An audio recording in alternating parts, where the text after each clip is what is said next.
Alors, bonjour les amis, comment allez-vous ce matin encore? J'espère que vous êtes en pleine forme, sinon moi, bon, oui, je suis, la forme elle est là, en pleine forme. Ce matin, on vous rejoint encore pour un tout nouveau logiciel, le logiciel H4, comme on vous l'avait promis, le logiciel H4, voilà, ce logiciel qui nous facilite tant, qui nous permet de faire de très bels ouvrages, voilà, qui permet de vraiment maîtriser l'architecture, quoi. Donc, bon, je crois qu'on va essayer encore de partager ensemble l'aventure comme on a l'habitude de se le faire, hein. Oui, on aura vraiment découvert beaucoup de choses, puisque vraiment le logiciel d'abord permet de faire beaucoup de choses et que on aura les décortiquer. Je crois que bon, chacun trouvera sa part. Donc, vous soyez toujours branchés et puis bon, voilà quoi, c'est l'aventure qui continue, et je crois vraiment que à la fin de cette séance, chacun de nous partira gagnant. Oui. Et bon, euh, on ne finit jamais d'apprendre. Moi aussi, je peux toutefois acquérir quelque chose de quelqu'un, hein. Oui. Donc on est là pour apprendre et s'entraider. Voilà. Du coup, bon, c'est la famille, quoi. C'est la communauté. Merci beaucoup. Et bless.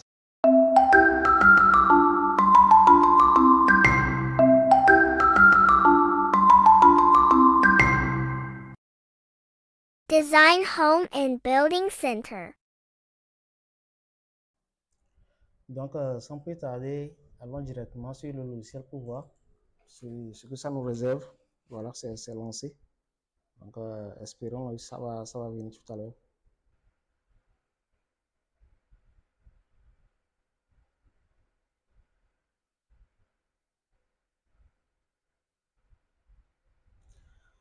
Oui, et voilà. La première chose que le logiciel nous propose comme interface, ça c'est au démarrage. Vous allez remarquer que, bon, il y a fenêtre nouveau, navigateur et teamwork. Mais au-delà de ça, il y a encore vous allez remarquer qu'il y a des projets récemment ouverts qui sont déjà disponibles, que tu peux toutefois recharger si tu veux retoucher ces projets ou bien tu veux travailler sur ces projets, quoi, voilà. Mais bon, nous, c'est pas ce qui nous intéresse, puisque moi, j'ai déjà, c'est pas ma première fois d'utiliser le logiciel. Du coup, c'est normal que ces projets récemment ouverts arrivent. Mais chez vous, si c'est pour vous la première fois d'ouvrir le logiciel H427, les projets récemment ouverts n'arriveront pas à ça, puisque c'est normal, vous comprenez, non? C'est bien normal. Sans plus tarder, allons directement sur le nouveau.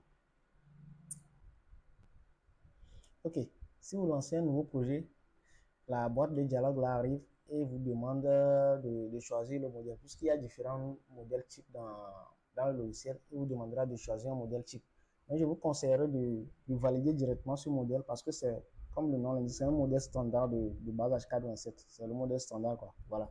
Donc, on ne va pas se compliquer la vie en vouloir changer un modèle, quoi, non. Lançons directement le modèle standard là, et puis voilà, quoi.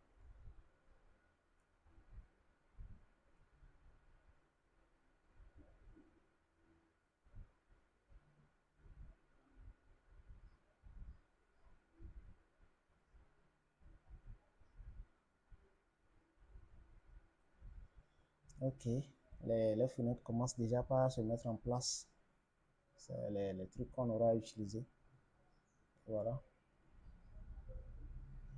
il y a différentes fenêtres. Et voilà. Ok, c'est bon. Vous voyez, non? Disons que vous êtes nouveau devant le logiciel et tous ces blablabla là vous sont présentés. Mais n'ayez pas peur, n'ayez pas peur. Tout ça là, c'est pas compliqué. Il suffit de savoir ce que vous cherchez où, et une idée de où vous pouvez le trouver. C'est ça en fait. Alors, disons, vous allez remarquer que, voilà, ici, suivez bien le curseur de ma souris. Voilà, ça c'est une fenêtre, je peux dire horizontale, principale qui est en haut. La fenêtre horizontale principale là, qui est en haut. C'est une fenêtre je peux dire d'information et de paramètres de vos outils. Vos outils, voilà. Si je prends un outil, il y aura ces paramètres, ces informations qui arriveront sur la fenêtre. Vous voyez, non? La couleur, le matériau, l'angle que vous voulez donner à votre outil. C'est les informations concernant l'outil que vous avez choisi. Voilà le mur. Il y aura ces informations qui vont venir. Coque, il y aura ces informations. Toiture. Bref, c'est un peu ça, quoi. Ça, c'est la fenêtre principale pour l'information et le paramétrage de nos outils. Ok, considérons que ça, c'est une fenêtre F1. Maintenant, passons à la fenêtre F2. La fenêtre F2, c'est ça, cette fenêtre-là. Je vais essayer de le déplacer, vous allez voir. Voilà, cette fenêtre-là. Voilà, cette boîte à outils-là. C'est ça la fenêtre F2 que généralement on dépose dans le coin extrêmement gauche de notre zone de travail. Voilà, histoire de pouvoir le toucher rapidement si on veut. C'est un peu ça.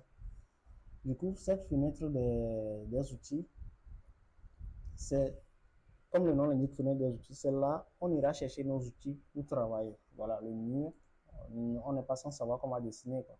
On va dessiner dans le domaine de l'architecture, on a besoin des murs, poteaux, dalles, tout ce qui va dans une construction, lampes, objets, équipements, vêtements, fenêtres, tout ça là. Quoi. Tout ça là, c'est dans la boîte à outils. Et au-delà de ça, on a des coupes, des façades, des détails dont on aura besoin pour bien faire notre projet. Du coup, vous avez tout ça sous la main. Et aussi des cotations, hachures, tests, étiquettes, lignes, polylignes, tout ça là. Vous aurez à les utiliser. Quoi. Donc, ne vous en faites. On va parler de tout ça là, détail par détail, étape par étape, et puis tout sera très simple. Quoi. Ok, du coup, au-delà de cette fenêtre qu'on peut nommer fenêtre F2, la fenêtre des outils, allons maintenant à la fenêtre F3, si on peut ensemble décider de les appeler comme ça, hein, F3, voilà, fenêtre de navigation, que je peux vous appeler dans un langage courant entre nous, on va essayer de l'appeler fenêtre des feuilles, voilà. Essayons de parler terre à terre pour qu'on se comprenne, c'est ça l'essentiel, c'est ça vraiment l'essence de cette vidéo, qu'on se comprenne et puis que chacun d'entre nous arrive à utiliser aisément ce logiciel. Voilà, c'est important. Du coup, cette fenêtre qu'on peut appeler F3, qu'on va ensemble appeler fenêtre des feuilles, c'est comme si, à la base, disons que on est architecte et on veut dessiner. On est architecte, on veut dessiner. Suivez-moi. Hein. On aura besoin d'un crayon, évidemment, et d'un support pour dessiner sur le support. Le support qui est une feuille. Qui est une feuille. Voilà. Du coup, notre crayon, mais oui, notre crayon, les outils se trouvent dans la boîte à outils. Et nos différentes feuilles se trouvent dans la boîte à feuilles qu'on a surnommé F3. Voilà. Et vous allez remarquer qu'ici, on est au RVC, on est au premier étage, qu'on peut considérer comme les différentes feuilles. Voilà. Et toiture, sous-sol, voilà. Des coupes qu'on aura à ouvrir pour dessiner les trucs sur ça. Du coup, disons que tout ça là, c'est des feuilles, quoi. Les calques, tout ça là, c'est des feuilles. C'est des feuilles. Ok. Et cette fenêtre qui est tout en bas là, c'est la fenêtre de. Souvent, ça met en valeur notre écran. Voilà. Le pourcentage de zoom, tout ça là, vous le remarquez ici. Comment on veut que notre projet soit tourné. On peut tourner à 90 degrés, voilà. Ouais, à 180 degrés, vous voyez que l'écran se tourne. Revenons à 0 degré. Tout ça là, c'est lié à notre interface de travail en fait. Oui. Donc, globalement, je crois qu'on vient de brosser les différentes fenêtres de notre interface, ce qui est visible devant nous là. Je crois qu'on l'a brossé. Et bon, voilà, c'est ça pour la base. Puisqu'il y a beaucoup de choses, beaucoup de choses. Mais si on se mettait à raconter, à parler de toutes ces choses, je ne suis pas sûr que vous pouvez retenir grand-chose. Puisque ce que moi j'ai remarqué dans ce logiciel, c'est quand il y a un besoin et tu arrives à affronter ce besoin, que tu le maîtrises. Quoi. Voilà. Je peux essayer de vous parler de toutes ces choses-là une à une. Bon, vous n'allez pas retenir grand-chose. Mais quand on touche le truc, on en a besoin, on l'utilise là, ça reste. Ouais. Donc, ne vous en faites pas. Surtout, n'oubliez pas de nous revenir en commentaire s'il y a des points flous pour vous ou s'il y a des trucs sur lesquels vous voulez toujours qu'on soit plus pointu et que vous les maîtrisez.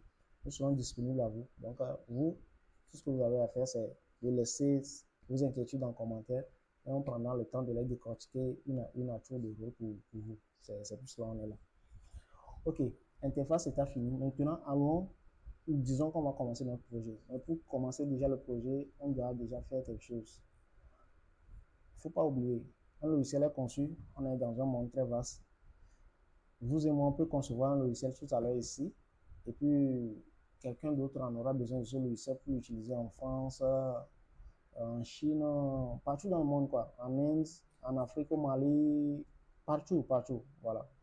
Du coup, quand tu prendras ce logiciel, la réalité de chez vous étant différente de la réalité de quelqu'un d'autre, il y aura forcément besoin de mettre le logiciel un peu dans sa réalité avant de pouvoir l'utiliser. C'est ça.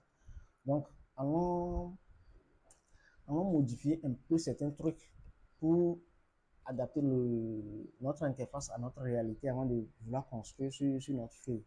C'est au niveau de la feuille, de la fenêtre F3 qu'on aura fait ces petites modifications.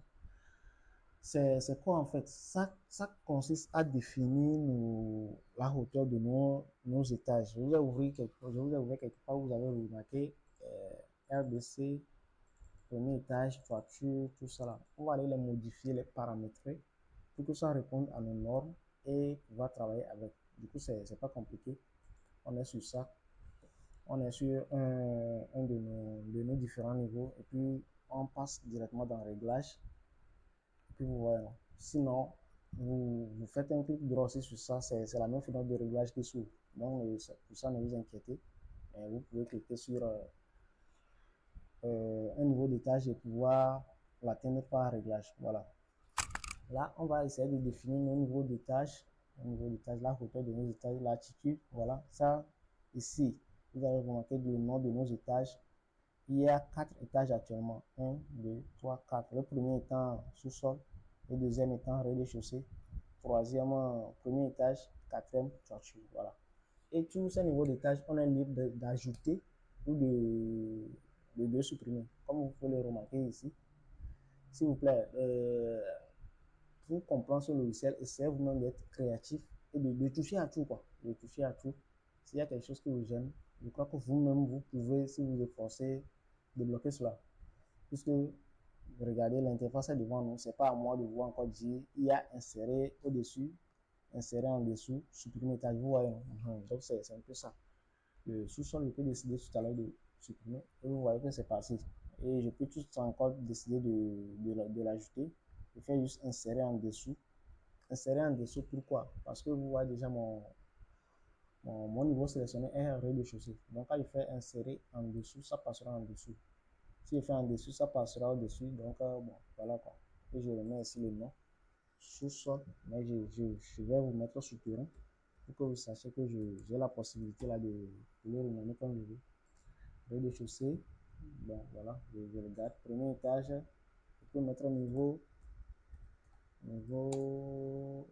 étage 1. Niveau étage 1. Voilà.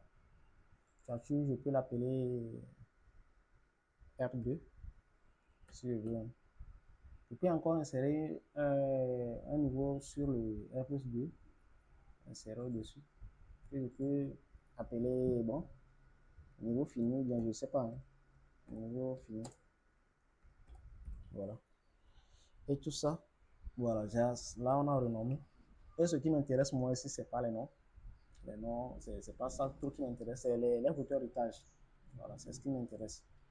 Et ça, on va faire intervenir notre capacité notre intellectuel de technicien génie civil pour pouvoir répondre à cette question de hauteur étage. Ça consiste à définir la hauteur étage de nos projets. Voilà. Tout ça, c'est ce que c'est que fondation, soubassement, hauteur sous plancher, tout ça. Donc, c'est ici on aura utilisé cette connaissance de technicien génie civil. Voilà. Donc, pour le rez-de-chaussée, moi, j'ai l'habitude de mettre 3,9 mètres. Je peux l'expliquer. 3,9 mètres, pourquoi? Je prends mon soubassement, le soubassement de ma maison, qui est à 0,5. Je vais essayer de vous faire le calcul ici, 0,5 plus, comment l'appelle-t-on? 0,5 plus la hauteur du plancher. Sur la hauteur sous plancher, 3,2 mètres. Plus éventuellement l'épaisseur de ma dalle, 0,20 cm. Voilà. Donc tout ça va cumuler, ça me fait 3,9 mètres de hauteur. Du coup, c'est la raison pour laquelle je prends 3,9 mètres pour ma hauteur de rez-de-chaussée. La hauteur finie de mon ouvrage au rez-de-chaussée, je le mets à 3,9. Et je fais savoir que tout le monde peut prendre ce qu'il veut, seulement que ce soit technique, que ce soit pratique. Voilà, c'est un peu ça. Quelqu'un peut définir sa hauteur de soubassement à 1 mètre. Du coup, on ne va plus se retrouver à 3,9 mètres. On se retrouvera maintenant, je crois, à 4,4 mètres comme ça, de hauteur étage au rez-de-chaussée. Ouais, non. Donc ça dépendra de ce que chacun d'entre nous et ce que la réalité de chacun d'entre nous exige qu'il arrête, comme hauteur sous plancher, sous bassement, épaisseur de sa dalle. Donc c'est avec tous ces bagages-là qu'il aura à mettre à définir la hauteur de son étage. Ok, là niveau R plus 1, je le mets à 3,4, puisque là on peut retenir qu'il n'y a plus de sous-bassement. Il n'y a plus de sous-bassement. Donc les 0,5 sont partis. Il n'y a plus de sous-bassement. Il y a juste la hauteur sous plancher plus l'épaisseur de la dalle. Éventuellement 3,2 plus 0,2, ce qui nous fait 3,4. Même chose, je répète pour les étages suivants. Ok. Sous-sol aussi, je le mets à 3,4 et je vais valider. Mais je vais retenir votre attention ici. On est débutant, après avoir défini tout ça là, si vous validez, c'est le niveau sur lequel vous étiez avant de valider. C'est ça le logiciel du jour. C'est l'interface là que le logiciel vous présente et vous allez commencer par travailler là-dessus. Donc, s'il vous plaît, faites attention de ne pas être sur un niveau différent du rez-de-chaussée avant de valider. Je vous conseille d'être toujours au rez-de-chaussée avant de valider. Voilà. Attention, supprimer l'étage, coupe, tout ça là, on peut être annulé, supprimer quand même. Ok, parce que j'avais fait des suppressions de tâches que j'ai renommé citoyen, tout ça là, c'est pour cela que cette boîte de dialogue de suppression était arrivée. Mais il n'empêche. Vous allez remarquer que c'est le RDC qui est ouvert et c'est là je vais commencer par dessiner mon projet. Voilà. Parce que avant de valider ma fenêtre de réglage d'un nouveau étage, j'étais sur le rez-de-chaussée avant de valider OK.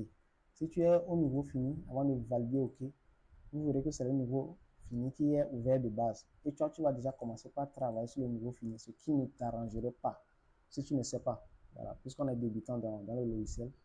Toi, tu vas travailler sur un niveau considérant que tu étais au RDC, mais c'est faux. Du coup, soyez vigilant d'être toujours au RDC avant de valider. Ou soit, vous êtes dans le réglage, vous oubliez, vous le validez au R plus 2. Supposons que vous avez oublié, vous le validez au R plus 2. Et c'est le R plus 2 qui est actif. Rappelez-vous maintenant juste de faire un double-clic sur le RDC pour le réactiver et commencer par travailler. C'est très simple comme ça. Ok, je crois que bon, tous les réglages de base ont été cernés. Du coup, on va essayer de, de prendre ça comme ça et de revenir pour maintenant essayer de commencer un nouveau projet proprement dit. Merci beaucoup.